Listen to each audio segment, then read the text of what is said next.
Welcome to our little plot in Nebraska. Hi there. This is my hubby.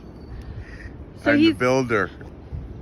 He built our boxes, and he's going to explain to to give you us. an idea of what we're trying to accomplish here is I've seen a lot of boxes built and they stack 2x12s or 1x12s, and that gives them a raised garden depth of 22 inches, which quite honestly is wasted space because they want to fill them with logs and stuff like that.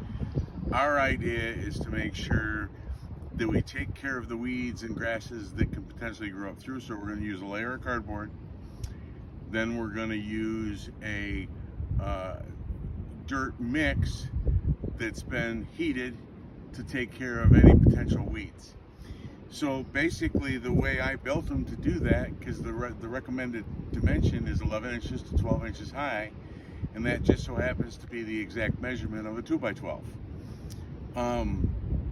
We got lucky because we happened to have a pretty good stock of 2x12s that I took out of one of our run-in sheds, and after that it was basic construction. I decided on 7x4, and the reason was we can get multiple beds with a greater planting area than if we had gone, say, 3x8.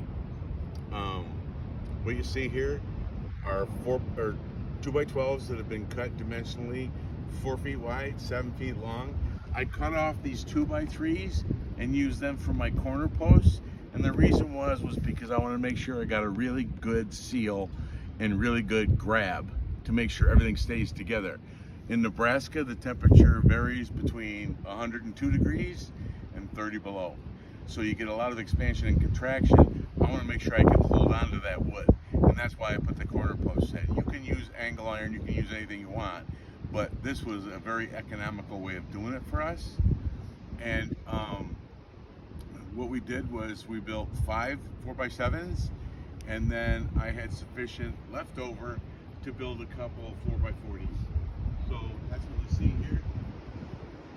We also plan on planting corn and melons and pumpkins. However, we don't need a planting box for that. That's going to be tilled right into the soil. And the other thing too is that if you're going to use pressure treated wood, to make sure that you use pressure treated after 2007, because otherwise the chemicals that they use could seep into your vegetation that you're growing and contaminate your soil. Right. Now another thing to remember, and this is very, very important, if you do use logs and sticks and leaves, do not use black walnut. Black walnut emits a sap that basically cleans the ground under it and gives the tree all of the nutrients, so that will kill all of your plants.